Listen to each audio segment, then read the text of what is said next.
Yeah, man. And at the time, my crew at the time, Supernaturalz, they already got an invite. They were one of the top 8 teams. So Liz and two of my other homies already got the trip, and I wanted to go there and win the trip so I can go with them.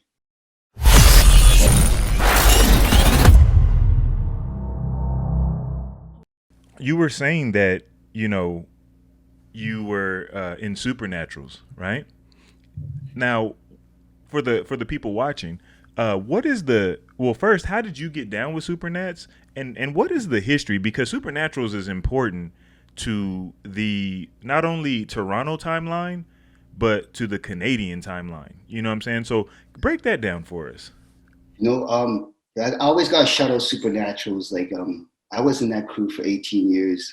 Um, I like worked so hard with that crew. They're like pretty much my family. Even though I left now, I have love for all of them.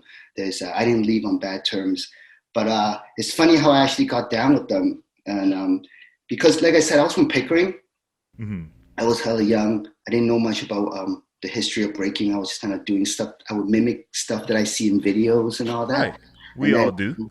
yeah, yeah. And then there's this one skate park jam in Pickering. It's like a big city jam. And then a Bag of Trix showed up randomly. And it was like, yo, for me, it was like meeting superheroes because they all Wow. came in these matching like yellow Bag of Trix shirts. And they come in this Cypher, and they were just like, I was just wow, I don't even remember what kind of moves they were. But one of them came up to me after and was just like, "Yo, I see a lot of potential in you." He gave me his number, and he told me to call him. And then session, he was quite a bit older and more experienced. I was like, "Yo, this is a chance for me to go out, leave my city, and go Right. learn." So So which one was it? his name is Flex. Oh, okay. His name is Okay. Flex. And So the reason I ask is because I interviewed B-Boy Pieces, who's also from Toronto, he, and he comes through this through Bag of Tricks as well, but his introduction was Benzo and taking a class with Benzo. Benzo, So yeah. yeah, so it looks so just hearing your story and then hearing his, it looks like Bag of Tricks was really out there spreading the culture in Toronto or in that Ontario area. Definitely, I would say Bag of Tricks has an influence not just in Toronto or but worldwide. From traveling, I know a lot of people said they were inspired by Bag of Tricks back in the day. But yeah, they brought me out and they were teaching me things. But in hindsight, looking back at it now, Toronto was a very beefy city at the time. It was a lot of beef. Like crews weren't getting along. There was practice spots that you go to if you're just down with that crew. If you're not with that crew, if you're with Supernaturals, you practice in Scarborough. If you're with Bag of Tricks, you're more like downtown. I did like it's no one really breaks together. So the way I learned about hip hop was through hate, or like competitive hatred, I would say. It's like I'll be like, oh yo, I'll be like, oh, what do you think of this move? They'll be like, yo, this move is dope. You'll be able to smoke Dizzy with this. It'll be kind of like it'll be kind of like that. And at the time it was dope, but in hindsight, I would never want to like these days. I would never teach my students that kind of way. But what happened to me was kind of turned me into this punk. Whereas I would always just come out and I looked at breaking as more like I'm there just to kill. I gotta get ready and I'm gonna battle. And then I was taught to just like not like Supernaturals. So Really? yeah, I was just because they were rivals Wait, and so who's teaching you to not like Supernaturals? well, like I don't really want to say too many names or whatever. Like 'cause, Okay. You don't want to get the beef back up? I yeah, feel you. I like to say that this is a long time ago and we're all young, Right, right, you know, right. and it's just how it was back then, and it was no Hmm. mean intent by these guys, but it's just how it was. That's how it came off for me. Like that's how I learned. I Hmm. learned it in more of a hateful way, and I don't know Right. if that's the way they wanted me to learn, but just from interacting with them, say, yo, this move will smoke that fool. Oh man, this guy's a biter, man. You gotta smoke this guy. He's a biter. Wow. So So like intense rivalries. yeah, so with talks like that, you just like so I started hating on Supernaturals without even meeting them, you know. Wow. So so there's this one jam that Dizzy would hold, and I went there, and I think Migas and his crew called out Supernaturalz.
And then they battled, and obviously I don't know Supernaturalz, but I was just calling them all biters.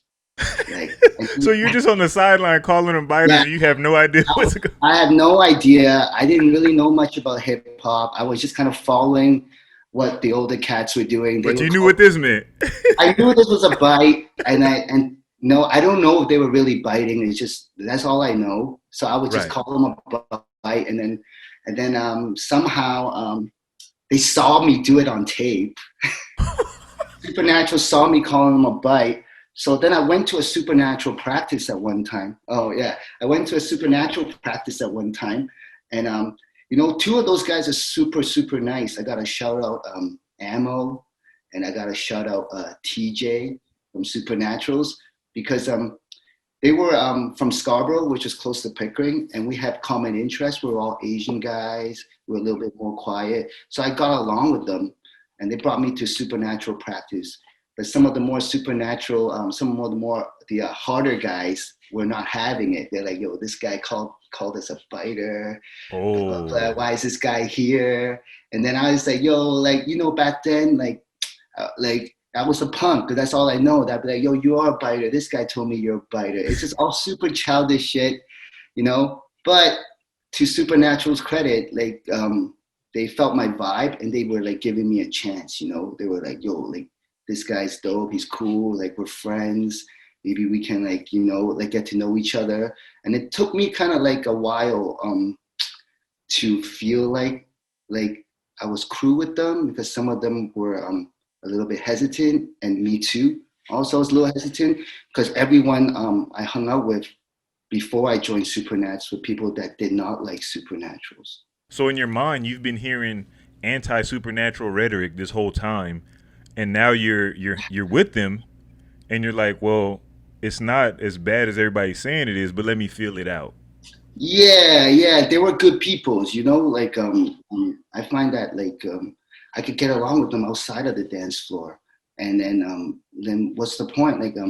Like you guys tell me they're this, but for my personal interaction with them, I feel like they're this other way, So I had to battle everybody to get in that crew, though, because not a lot of them trust me, because I was on video calling them biters.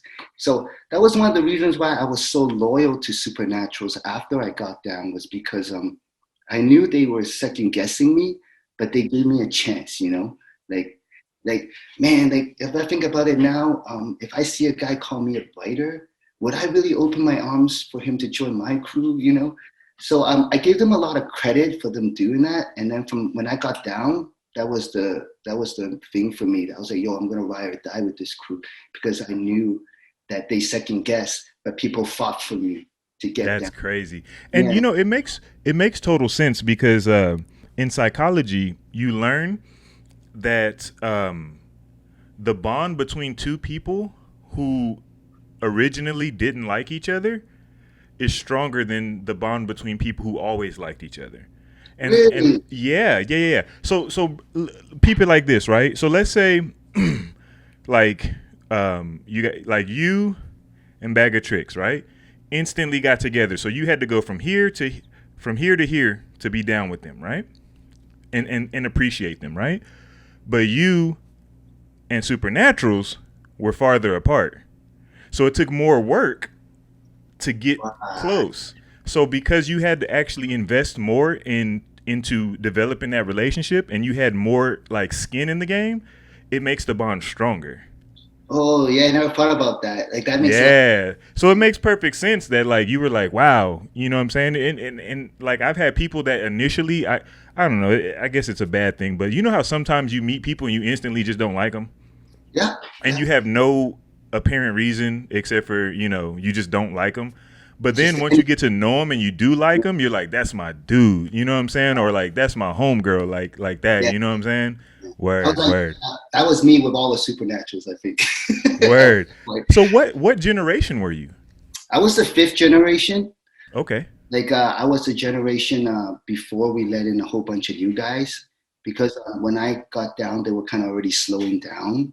Like, and I got down at a weird time because Dizzy already blew up, and I didn't want to battle with Dizzy because I felt like winning with Dizzy would be wouldn't mean much to me because he was ahead at the time. He was really good, and I was kind of still like trying to make my own mark. So people slowed down in Supernats. I didn't want to dance with Dizzy, so I really didn't have anyone to dance with.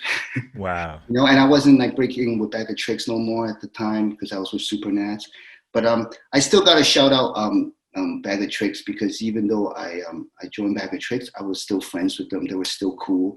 Um, I know Tango from Bag of Tricks still came in session with me. He still built with me. He inspired me a lot. And they kind of just let me do my thing. So that was really dope. Right. Once Yeah. you joined Supernaps, were they still cool with you? Or were they It was like, oh, you're part of the enemy now? Yeah, they do say that, but they got love for me, man. Like it Right, wasn't right. they hate me or they cut me off. No doubt. They still see me from a distance and they congratulate me if I ever do well, and we keep in touch. So especially nowadays that I left, I kind of reconnected with a lot of those guys and we built some bonds that were kind of lost through time. You know what I mean? Yeah. So why do you ultimately, well, I don't even want to get into why you ultimately left before we talk about some of the high points while you were in. You know what I'm Right. saying? So once you did start battling with Dizzy, So what happened was there was two jams in Toronto that was back to back weekends, and I told Bridge, yo, if I can win these two jams, I will use the prize money. I'll buy my ticket to China, and I'll just rep. And then it just so happened that we worked our ass off. We sessioned like every night, and we won those two jams. And, nice. so we won those two jams. We went out to China, and then when I was in China,